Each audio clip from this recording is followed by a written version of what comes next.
আমি অনেক সংখ্যক মানুষকে দেখেছি, তাদের কাছে অত্যাধিক জ্ঞান আছে, শিল্প আছে, পর্বতের মতো উচ্চতা লাভ করতে চাই, সব ঠিক আছে, কিন্তু তার জন্য আমরা কাজ কি করি?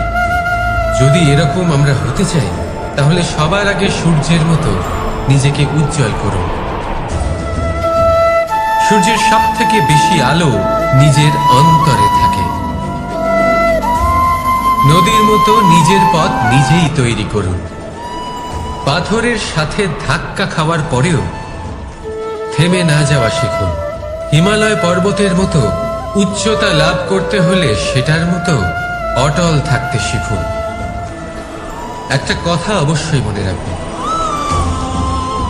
নিজেকে জ্বালাবেন, তবেই সংসারকে আলোকিত করতে পারবেন। রাধা রাধা।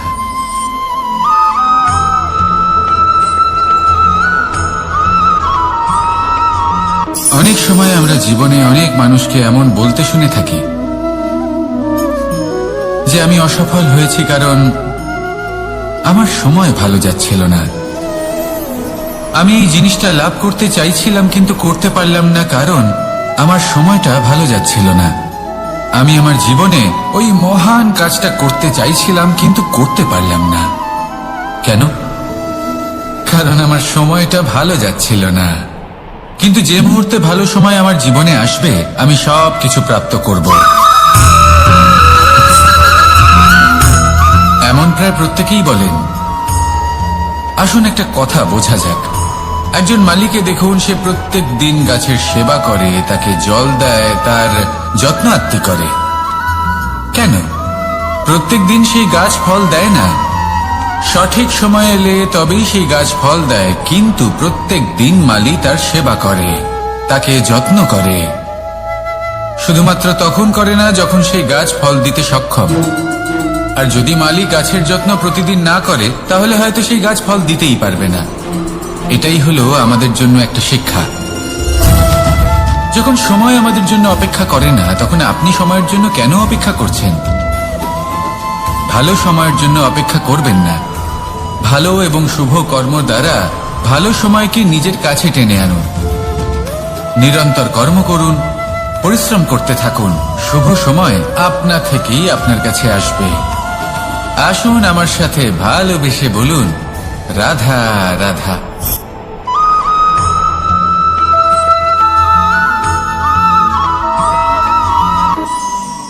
প্রতীক্ষা, প্রয়াস, এই দুই জীবনের অভিন্ন অঙ্গ। দেখতে গেলে আমরা জীবনে কারোর না কারোর প্রতীক্ষা অবশ্যই করি।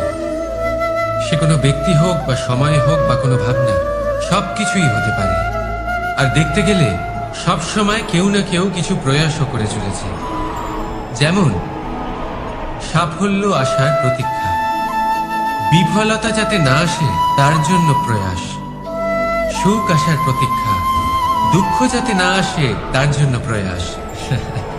এবার প্রতীক্ষা আর প্রয়াসের মধ্যে এক ঘনিষ্ঠ সম্পর্ক রয়েছে, আর তা হল যিনি প্রতীক্ষা করেন তিনি ঠিক তাই পান যা একজন প্রয়াস করা ব্যক্তি পেছনে ফেলে আসে। তাই প্রতীক্ষা নয়, প্রয়াস করুন। এই প্রয়াসের মধ্যেই সুখের চাবিকাঠি রয়েছে। রাধা রাধা।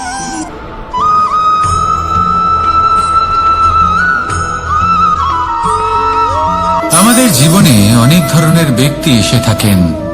কেউ কেউ আমাদের সাথে থেকে যান, কেউ আমাদের থেকে দূরে চলে যান। কেউ ভালো মানুষ হন, কেউ খারাপ মানুষ। কিন্তু আমরা সবসময় সেই সময়টাকে নিয়ে দুঃখ প্রকাশ করি যখন আমাদের জীবনে কোনো খারাপ ব্যক্তি প্রবেশ করেন। তারা আমাদের খারাপ অনুভূতি দেন, দুঃখ দেন, কষ্ট দেন। আমরা সবাই তাকে ভালো মন্দ কথা বলি। কিন্তু কেন?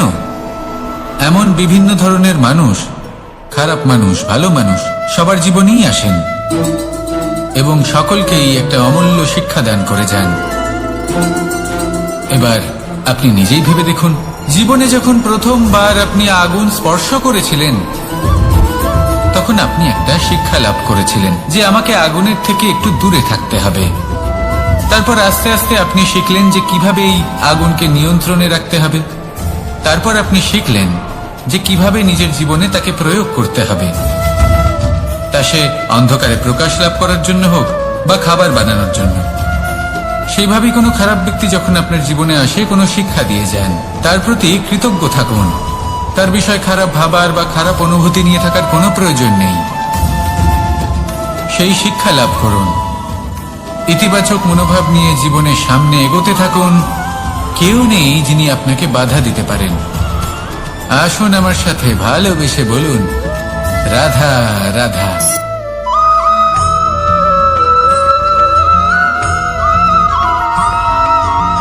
মানুষ কর্ম করে। আমি বারংবার বলি যে ফলের আশা করবেন না। তাও মানুষ কোথাও না কোথাও নিজের কর্মের বদলে কোনো না কোনো ফলের আশা অবশ্যই রাখেন। কখনো তিনি সফল হন, কখনো অসফল। সেই জন্যই আমি বলি যে ফলের আশা কখনো রাখবেন না, কারণ সাফল্য বা অসফলতা মনের মধ্যে রাখলে কখনো কোনো লাভ হয় না। যদি সাফল্য মনের মধ্যে রাখেন তাহলে অহংকার জন্ম নেবে। যদি অসফলতা মনের মধ্যে রাখেন তাহলে এক হীনমন্যতায় আপনি ভুগবেন, যা দিয়ে কোনো শুভকর্ম হবে না। সেই জন্য শুধুই কর্ম করে যান, কর্মেই মগ্ন থাকুন। আর আসুন আমার সাথে ভালোবেসে বলুন, রাধা রাধা।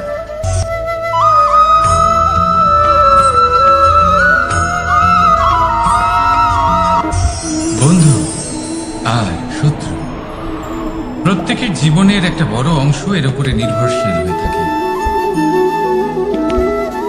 আপনার জীবনে সফলতা আর অসফলতাও এর উপরে নির্ভরশীল।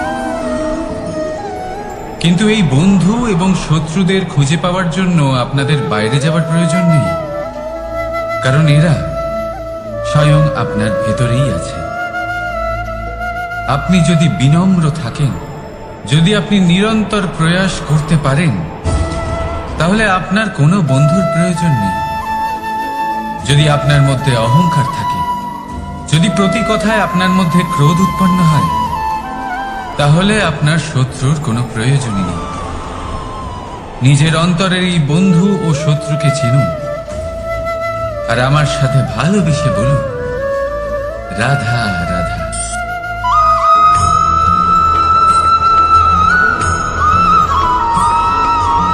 সংসারে সকলে উঁচুতে উঠতে চায়, কেউ নত হতে চায় না। সবাই এটা মনে করে যে নত হওয়ার অর্থ হলো তাদের আত্মসম্মান এবং অহংবোধের বিরুদ্ধাচরণ করা। তাদের মনে হয় যে যদি আমরা নত হই, সংসার আমাদের দুর্বল মনে করবে, তাদের শৌর্য এবং তাদের ব্যক্তিত্বের অপমান হবে। কিন্তু এটা কি সত্যি? প্রত্যেকবার নত হওয়ার অর্থ কি সম্মানহানি হওয়া? কখনোই নয়। আপনি নিজের জীবনকেই দেখে নিন। আপনার কোনো অমূল্য জিনিস যদি নিচে পড়ে যায়, তাহলে তাকে কিভাবে তোলেন? সেই বস্তুকে তোলার জন্য আপনাকে নত হতেই হবে। আপনি বড়দের আশীর্বাদ কিভাবে লাভ করেন? আপনি নত হয়ে তবেই তাদের আশীর্বাদ লাভ করতে পারেন, তাই না? ভেবে দেখুন, আপনি একটা পথে হাঁটছেন, আপনি দেখতে চাইছেন যে আপনি সঠিক পথে হাঁটছেন কিনা, পায়ের নিচে কাঁটা পড়ে আছে কিনা। কিভাবে দেখবেন? আপনাকে সেই মাথা নত করেই দেখতে হবে। এর অর্থ কি? অর্থ খুব সহজ। প্রত্যেকবার নত হওয়া অনুচিত নয়, সেটা কোনোভাবেই সম্মানহানি নয়। পরিস্থিতি অনুসারে এবং যেখানে প্রয়োজন আপনি নত হতে শিখে গেলে আপনি অনেক কিছুই লাভ করতে পারবেন। জ্ঞান, মান, গুণ, বিশ্বাস। সেই জন্য প্রয়োজন এবং পরিস্থিতি অনুসারে নত হতে শিখুন, এতে অনুচিত কিছুই নেই। আত্মসম্মান থাকা অত্যন্ত প্রয়োজনীয়, কিন্তু তা যেন কখনো অহংকারে পরিণত না হয়। এই বিষয়ে অবশ্যই নজর রাখবেন এবং আমার সাথে ভালোবেসে বলবেন, রাধা রাধা।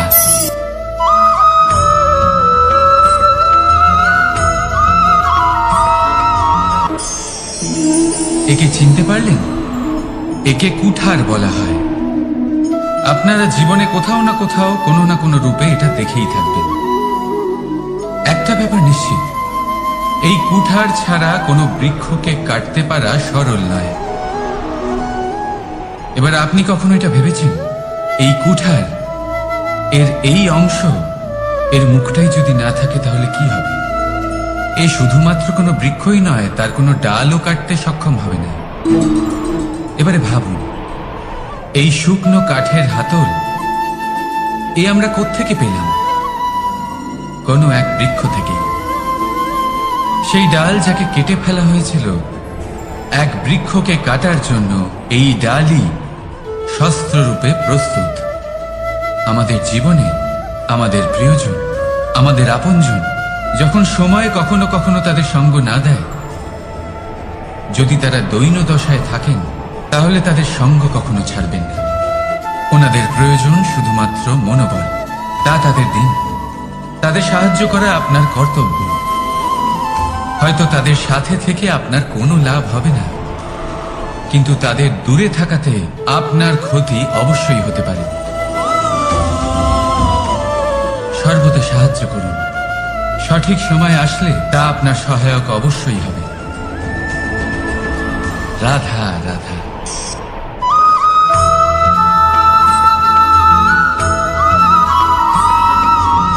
যোগাসন। এই আগুনের জন্য যে শক্তির প্রয়োজন হয় তা আসে এই তেল থেকে।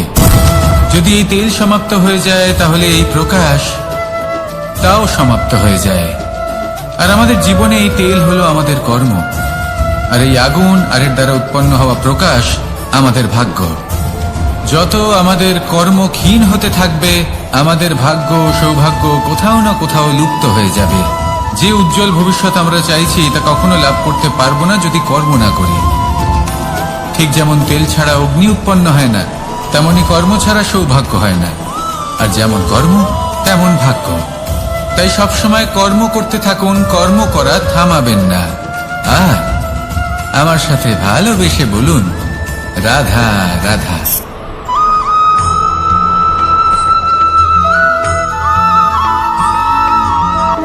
কোনো ব্যক্তির ব্যক্তিত্ব কিভাবে তৈরি হয়? আপনার কি মনে হয় যে ব্যক্তি জন্ম থেকে তার স্বভাব নিয়ে জন্মায়, নাকি আপনার মনে হয় যে এই প্রকৃতি ব্যক্তির জন্য তার নিয়তি রচনা করে? না, এরকম একেবারেই হয় না। আমি আপনাকে বোঝাচ্ছি। যখনই বৃষ্টি পড়ে, কোনো বিন্দুর দিকে দেখবেন। এবার এই বিন্দু যেখানে পড়ছে তার উপরে নির্ভর করছে তারপর কি হবে। যদি এই বিন্দু পড়ে কোনো ক্ষেতের উপরে, তাহলে কোনো নতুন ফসলের জন্ম দেবে। যদি সে গরম কড়াইতে পড়ে, তাহলে বাষ্পীত হবে। যদি সে কোনো সাপের মুখের ভেতরে পড়ে, তাহলে বিষ তৈরি হবে। ঝিনুকের ভেতরে পড়লে মুক্ত তৈরি হবে। যদি কোনো পাতার ওপরে পড়ে, তাহলে শিশির তৈরি হবে। একই বিন্দু, কিন্তু তার সঙ্গত তার ভবিষ্যৎ এবং ব্যক্তিত্ব নির্ধারণ করবে। এবার এটা তো শুধুমাত্র এক বিন্দু, তার কাজ হলো শুধুমাত্র পড়া। কোথায় সেটা সেও নির্ধারণ করতে পারেনি। কিন্তু আপনি হলেন মানুষ। আপনি বাছাই করতে পারবেন যে আপনার সঙ্গী কারা হবে, কাদের সাথে আপনি মেলামেশা করে বড় হবেন। তাই তা ভালোভাবে করুন, কারণ এই নির্বাচন আপনার হাতে, কারণ এই জীবন আপনার, ভবিষ্যৎ আপনার। এবার আপনি মহান হতে চান কি না, তার নির্ণয় আপনাকেই করতে হবে। আসুন আমার সাথে ভালোবেসে বলুন, রাধা রাধা।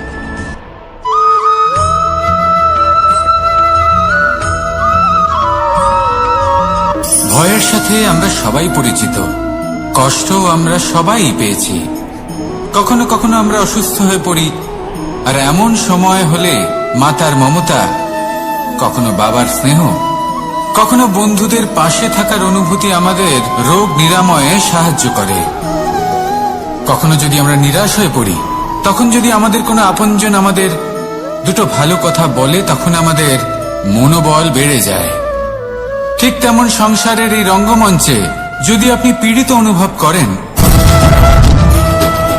কিছু শুভ কথা আলোচনা করুন, কিছু স্তুতি গান করুন, কিছু মুহূর্তের জন্য হলেও নিজের ইষ্টদেবের কথা স্মরণ করুন আর প্রার্থনা করুন।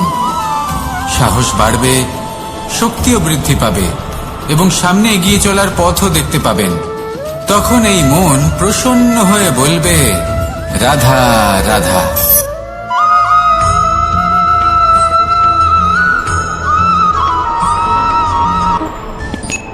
সূর্যের তাপ এতটাই প্রখর হয় তা সমস্ত বনস্পতিকে শুষ্ক করে দেয়। পুকুর হোক, নদী হোক, সরোবর হোক, সমস্ত শুষ্ক হয়ে যায়। কিন্তু আপনি কখনো শুনেছেন সূর্যের তাপে সমুদ্র শুকিয়ে গেছে? এমন কখনোই হয়নি। আর এর পেছনেই লুকিয়ে রয়েছে এক অমূল্য জীবনের শিক্ষা। সমুদ্রের মতো নিজেকে ধৈর্যশীল করে তুললে, নিজেকে সংযমী করে তুললে সূর্যের তাপ আপনার কোনো ক্ষতি করতে পারবে না। আপনার অন্তর থেকে সেই তাপ বাষ্পায়িত হয়ে মেঘ তৈরি হয়ে সূর্যকে ঢেকে দেবে, আর তারপর হবে শুধু সাফল্যের বৃষ্টি। তাহলে আসুন আর আমার সাথে ধৈর্যের সাথে বলুন, রাধা রাধা।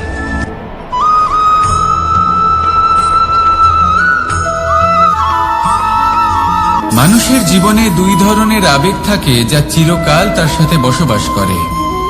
প্রথম, স্বপ্ন। দ্বিতীয়, অজুহাত। মানুষ হাজার হাজার স্বপ্ন দেখতে পারে। আমাকে এই কাজ করতে হবে, আমাকে ওখানে ঘুরতে যেতে হবে, আমার জীবনে এই অসম্ভব কাজ বাস্তবায়িত করে দেখাতে হবে, আদি ইত্যাদি। এবার ঠিক যেমন স্বপ্ন দেখেন সেইভাবে অজুহাতও খুঁজে নিয়ে আসেন। আমি এই স্বপ্ন পূরণ করতে পারলাম না, কারণ আমাকে কেউ সাহায্যই করল না, কারণ আমি দুর্বল হয়ে পড়েছিলাম, কারণ আমার কাছে সময়ই ছিল না, আদি ইত্যাদি। এবার সাফল্য এবং অসফলতার মাঝখানে এই ধরনের সংঘর্ষ হতে থাকে। সাফল্য তখন লাভ করা সম্ভব যখন আপনার স্বপ্ন আপনার অজুহাতের থেকে অনেক বড় হয়, আর অসফলতা তখন পাবেন যখন আপনার অজুহাত আপনার স্বপ্নের থেকে অনেক বড় হয়। আপনি যদি সাফল্য লাভ করতে চান তাহলে চেষ্টা করতে থাকুন, পরিশ্রম করুন। যদি অসফল হন তাহলে ভয়ভীত হওয়ার কোনো প্রয়োজন নেই। নিজের ভুল বুঝুন, তাকে শুধরে নিন, আবার চেষ্টা করুন। কিন্তু যদি নিজের জীবনে অজুহাত নিয়ে আসেন তখন স্বপ্ন কখনো পূরণ হবে না।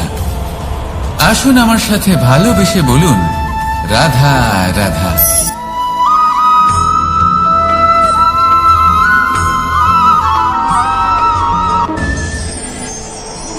মানুষ অসুস্থ কেন হন?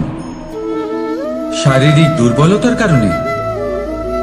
না, মানুষ অসুস্থ হন তার মানসিকতার কারণে, তার বিবেকের কারণে, তার কর্মের কারণে, তার ক্রোধের কারণে।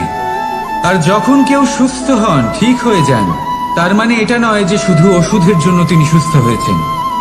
না, এটা কারোর তার প্রতি প্রেমের প্রভাব, বিশ্বাসের প্রভাব, সম্বলের প্রভাব। শুধুমাত্র ওষুধ দিয়ে কিছুই হয় না। যদি মনে প্রেম থাকে, বিবেক থাকে, বিশ্বাস থাকে, সম্বল থাকে, তবেই সেই ওষুধ কাজ করতে পারে। তাই মনে রাখবেন, এই জীবন হলো অত্যন্ত ছোট। মনে প্রেম ভাব রাখুন, মিত্রতা করুন, শত্রুতা নয়। ভালোবাসুন, বিদ্বেষ নয়। আর এই ভালোবাসার সাথেই বলুন, রাধা রাধা।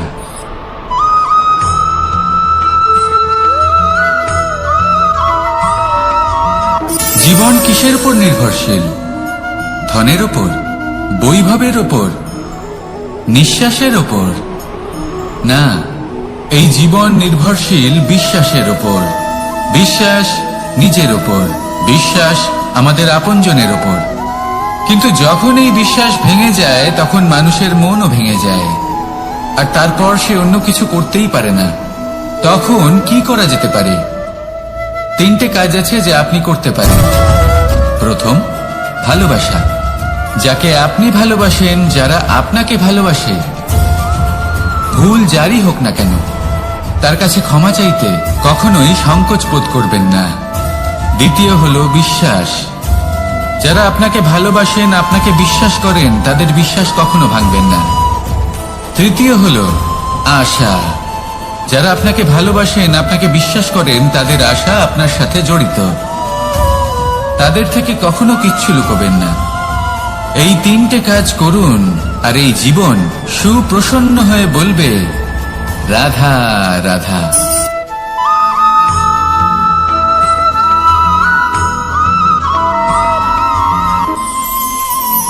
মানুষ জীবনে সব সময় চিন্তা করে, ভাবতে থাকে যে তার জীবনে কতই না সমস্যা।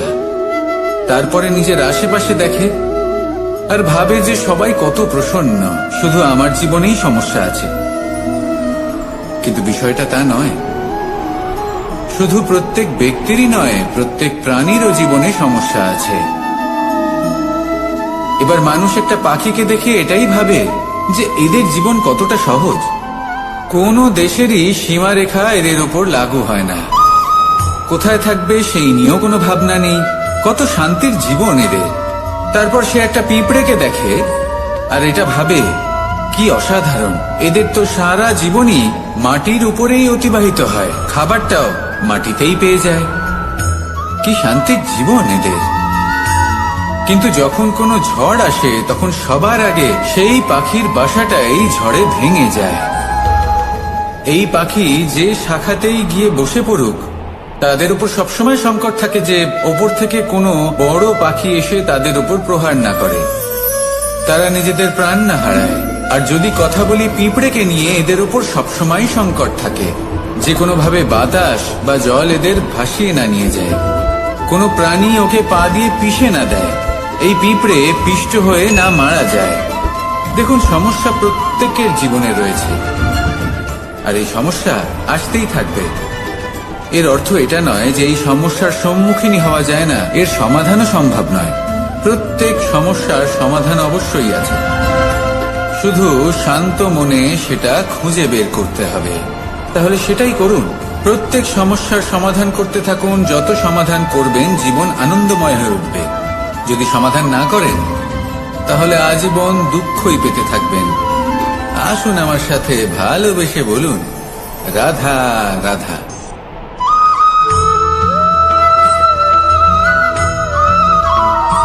প্রেম হলো এই সংসারের সব থেকে বড় ঢাল এবং সব থেকে বড় অস্ত্র।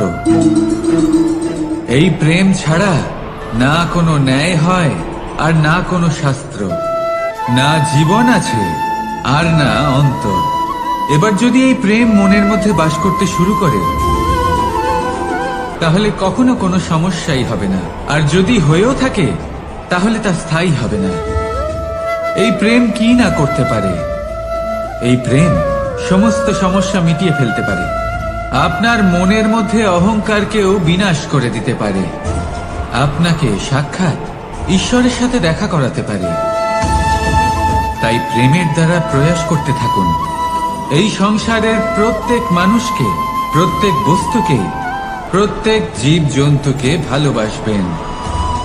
আর এই প্রেমের দ্বারাই বলুন, রাধা রাধা।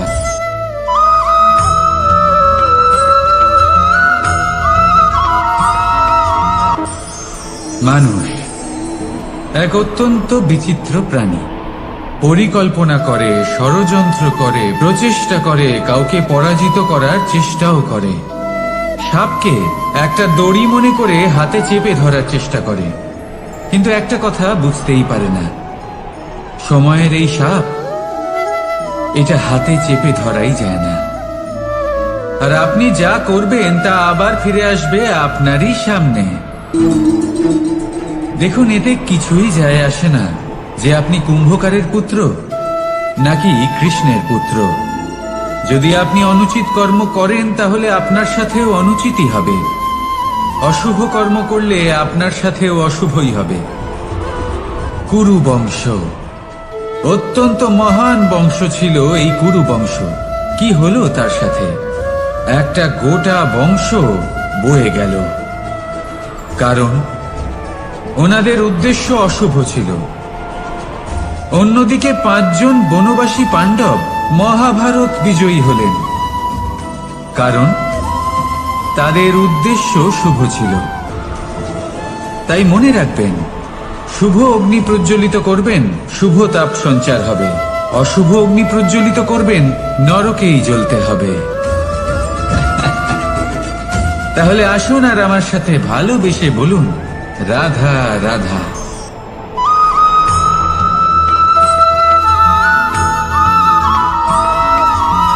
প্রেম এই সংসারে এসেছিল এই সংসারকে প্রেমের শিক্ষা দেওয়ার জন্য। এই জীবনের সুখের অনুভূতি আসলে কি তা শেখানোর জন্য। কিন্তু যদি সত্যি কথা বলি, তো আমি নিজেই প্রতিদিন প্রেমের নতুন নতুন স্বরূপ দেখতে পাই। প্রেমের একটা নতুন অনুভূতি প্রত্যেক নতুন দিনে।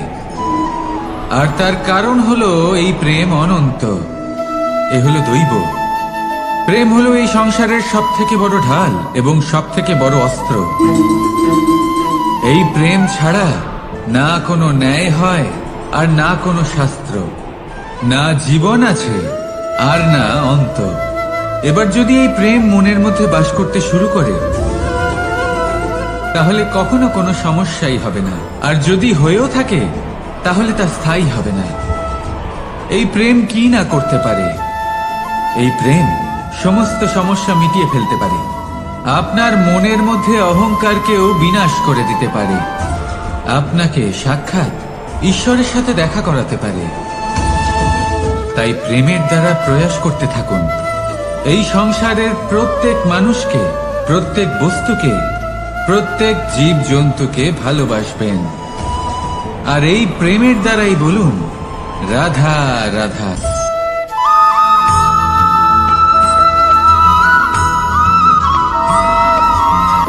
জীবনে এমন কিছু কাজ রয়েছে যা আপনাকে একাই করতে হয়, আর এমন কিছু কাজ রয়েছে যা আপনাকে একসাথে মিলে করতে হয়, একজোট হয়ে, সঙ্গবদ্ধ হয়ে। এবার সঙ্গবদ্ধ বলতে কি বোঝাতে চাইছি? আমি তাদের কথা বলছি না যারা বাস্তবিকভাবে একে অপরের সাথে কাজ করেন। আমি তাদের কথা বলছি যারা একে অপরের থেকে দূরে থেকেও একে অপরকে বিশ্বাস করেন। আমি আগেও বলেছিলাম, সমস্ত বিশ্বের আশা বিশ্বাসেই বসবাস করে, তাই না? তাই যেখানে সমস্ত বিশ্ব আছে, সমস্ত সংসার আছে, সেইখানেই বিশ্বাস রয়েছে। তাই আপনার আশেপাশে এমন দল সঙ্গবদ্ধ করুন যাদের আপনার উপর বিশ্বাস আছে আর যাদেরকে আপনি বিশ্বাস করতে পারেন। তাহলে আসুন আর আমার সাথে ভালোবেসে বলুন রাধা রাধা।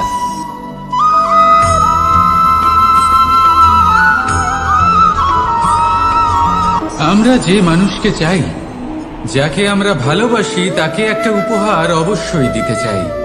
এমন এক উপহার যা ওনার ভালো লাগবে, যা শ্রেষ্ঠ হবে, অতি প্রিয় হবে, বহুমূল্য হবে, বা বলতে পারেন মূল্যবান হবে। তাই আমরা কি করি? আমরা বাজারে যাই, তার জন্য স্বর্ণ, আভূষণ, হিরে, মুক্ত এইসব নিয়ে আসি। কিন্তু এটাই কি সর্বশ্রেষ্ঠ উপহার?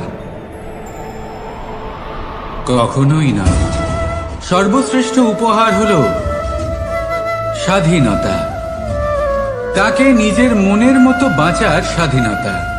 যদি আপনি কাউকে স্বাধীনতা না দিতে পারেন, তাহলে সে কোথাও না কোথাও বন্দী হয়ে যায়, তার বিকাশ কোথাও না কোথাও আটকে যায়। কিন্তু যদি আপনি কাউকে স্বাধীনতা দিতে পারেন, তাহলে আপনি দেখবেন ও সমস্ত সংসারকে, এই জীবনকে নিজের দৃষ্টিভঙ্গি দিয়ে দেখবে, বুঝবে যে কোনটা হলো উচিত আর কোনটা হলো অনুচিত। আর এটাই হলো সর্বশ্রেষ্ঠ। আর এবার যদি কাউকে স্বাধীনতার মাধ্যমে এত বড় একটা শক্তি দিতে পারেন, তাহলে আপনি আমাকে বলুন, এর থেকে বড় উপহার আর কি হতে পারে? আসুন আর আমার সাথে ভালোবেসে বলুন রাধা রাধা।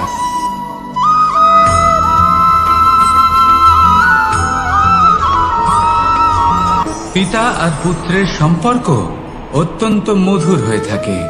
পিতা স্বপ্ন দেখেন, তাকে পূর্ণ করার সকল সম্ভাব্য চেষ্টা করেন, কিন্তু তাও অনেক সময় ওনার স্বপ্ন অপূর্ণ থেকে যায়।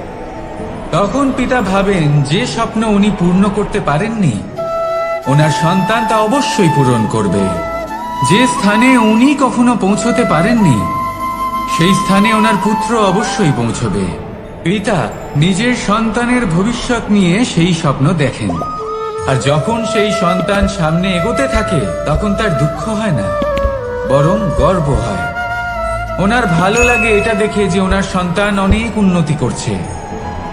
কিন্তু যখন সন্তান নিজের অভিভাবকের শক্তি দেখে, তার যশ দেখে হিংসা করতে থাকে, সমস্যা সেইখানেই শুরু হয়। সেই জন্য সকল সন্তানকে এটা মনে রাখতে হবে, দেখুন, পুত্র হবার সুবাদে এক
আমরা যখনই কোনো যাত্রায় যাব বলে মনে করি, তখনই আমরা প্রস্তুত থাকি আসন্ন বিপদের জন্য বা সংকটের জন্য। যেমন যদি আমাদের মনে হয় যে আজকের পরিবেশ খুব ঠান্ডা হবে, তাহলে আমরা গরম বস্ত্র ধারণ করি বা সেটাকে সাথে নিয়ে যাই। যদি মনে হয় যে বৃষ্টি হতে পারে বা বৃষ্টি হয়ে চলেছে, আমরা দেখছি, তাহলে আমরা একটা ছাতা সাথে নিয়ে নিই। আমরা প্রস্তুত থাকতে চাই এবং এটাই উচিত, এবং সেই কারণেই আমরা যাত্রায় সাফল্য লাভ করি। কিন্তু যদি আমরা কথা বলি জীবনযাত্রা নিয়ে, যা কিনা সব থেকে বেশি গুরুত্বপূর্ণ, তাহলে তার জন্য আমরা পূর্ণরূপে প্রস্তুত থাকি না। আশেপাশের মানুষ, এই সমাজ, আমাদের সাথী, আমাদের মিত্ররা যে কোনো মুহূর্তে বদলে যেতে পারেন। সেই জন্য আমরা নিজেদেরকে কখনো সাবধান করি না, কখনোই নিজেদের প্রস্তুত করি না। আমাদের এটা কখনোই মনে হয় না যে এরকম হতে পারে, আর সেই কারণেই শেষে গিয়ে আমরা অত্যন্ত দুঃখ পাই। একটা অমূল্য শিক্ষা আছে যেটা আমাদের লাভ করা উচিত। সতর্ক থাকা উচিত। এই জীবনযাত্রার জন্য শুধুমাত্র এই পরিবেশের বিষয়ে তথ্য সংগ্রহ করা বা তাকে অনুমান করা, এটুকু হলেই চলবে না। আমাদের আশেপাশের মানুষজনকে দেখতে হবে, তাদের স্বভাব পরিস্থিতির ওপর নজর রাখতে হবে। যখন তারা রং পাল্টাচ্ছেন, নজর রাখতে হবে, তা অত্যন্ত আবশ্যক। পরিবর্তন আপনার জীবনে অবশ্যম্ভাবী।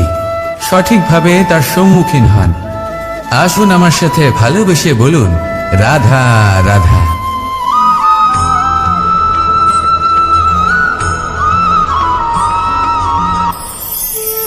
ঈশ্বর আসলে কে? সংসারের বেশিরভাগ মানুষের কাছে ঈশ্বর হলেন এই সংসারের রচয়িতা, পালনকর্তা। কারোর কাছে উনি জ্ঞাতা, কারোর কাছে উনি হলেন আস্থার প্রতীক, আবার কারোর জন্য শুধুমাত্র অন্ধ বিশ্বাস। কিন্তু এই ঈশ্বর কি কোনো শরীর, নাকি একটা বোধ, নাকি শুধুই শ্রদ্ধা? ঈশ্বর হলেন তিনি যিনি হলেন আপনার ইষ্ট। সেই জন্যই তো গুরু, মাতা, পিতা এনাদেরও ঈশ্বরই বলা হয়েছে। যাদেরকে আমরা ঈশ্বর বলে মনে করি, যারা আমাদের ইষ্ট, তারা আমাদের একটি পথ দেখান, একটি দিকে চালিত করেন। সেই পথে চলে আপনি শুভ কর্ম করতে পারেন। আর যখন কোনো ব্যক্তি তার ঈশ্বরের আদেশ পালন করেন, তখন সে নিজে থেকেই শুভ পথে অগ্রসর হয়ে যান। বেশ কয়েকজন মানুষ ঈশ্বরের ওপর আস্থা রাখেন এবং ভাবেন যে অনুচিত কোনো কাজ করা উচিত নয়, ঈশ্বর দেখছেন। ওনারা ভয় পান যে কোনো অনুচিত কর্ম করলে কে জানে তার পরিণাম কি হবে। এমন অনেক ব্যক্তি রয়েছেন যারা ঈশ্বরকে বিশ্বাস করেন এবং জানেন যে ঈশ্বর তাদেরকে দেখছেন, তাই যে যে শুভকর্ম ওনারা করেছেন তার ফল তারা অবশ্যই পাবেন। এবার আপনি ভয় পেয়ে ঈশ্বরকে বিশ্বাস করবেন নাকি বিশ্বাসের দ্বারা ঈশ্বরকে বিশ্বাস করবেন, সেই সিদ্ধান্ত আপনারই। কিন্তু হ্যাঁ, যদি আপনার মনে ঈশ্বরের জন্য কোনো স্থান থাকে, যদি আপনার কোনো ইষ্ট থাকেন, যদি আপনি কাউকে ঈশ্বর মনে করেন, যার প্রত্যেক আদেশ আপনি পালন করে থাকেন, তাহলে বলি ঈশ্বর কখনো আপনাকে অনুচিত পথে চালিত করবেন না। আসুন আমার সাথে ভালোবেসে বলুন, রাধা রাধা।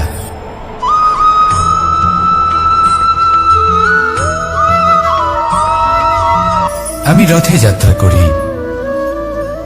বারবার থেমে আপনাকে দেখতে হবে, নিজেকে কিছু প্রশ্ন করতে হবে।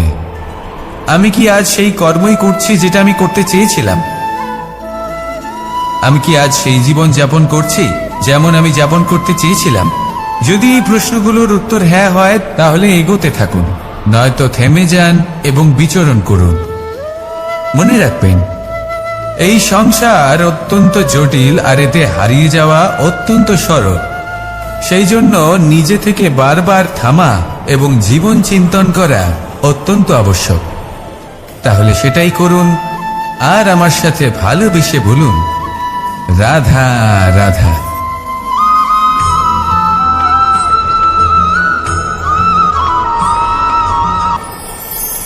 কথায় আছে যে স্বপ্ন এবং লক্ষ্য হলো একটি মুদ্রারই দুটি দিক।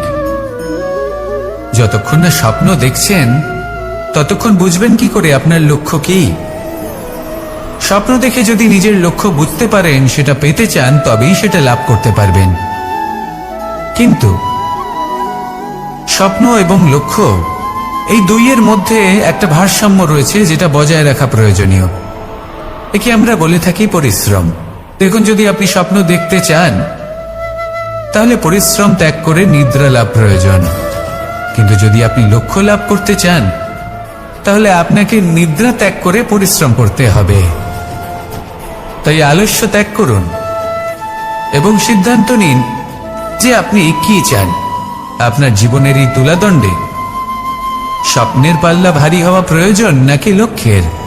আমার মতে এই দুইয়ের মধ্যে যদি ভারসাম্য বজায় রাখেন, তবে পথ নিজে থেকেই সামনে আসবে। শুধু সেই পথে অগ্রসর হতে থাকুন এবং আমার সাথে ভালোবেসে বলুন, রাধা রাধা।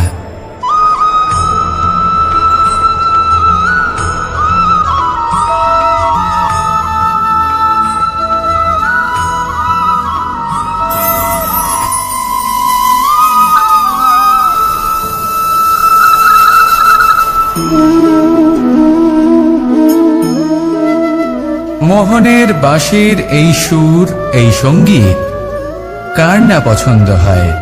সবারই খুব ভালো লাগে। এবার এই সুর আসে কোথা থেকে? কেউ বলবেন কৃষ্ণের হৃদয় থেকে। সত্য কথা, এই সুর হৃদয় থেকে নির্গত হয় এবং প্রকট হয় এই বাঁশি থেকে। এই বাঁশিটাকে দেখুন, এই ছিদ্রগুলি দেখুন, প্রত্যেকটা সুর থেকে নিজস্ব একটা স্বর নির্গত হয়। এবার যে ব্যক্তি এই সমস্ত সুর এবং স্বর বুঝতে পারেন, এতে নিপুণ, তিনি এই বাঁশির দ্বারা যে সুর নির্গত করবেন তা তো মধুর অবশ্যই হবে। এবার জীবনের সাথেও কিছুটা এরকমই ঘটে। জীবনের কিছু নীতি থাকে, অর্থ, কুটুম্ব এবং আধ্যাত্মিক।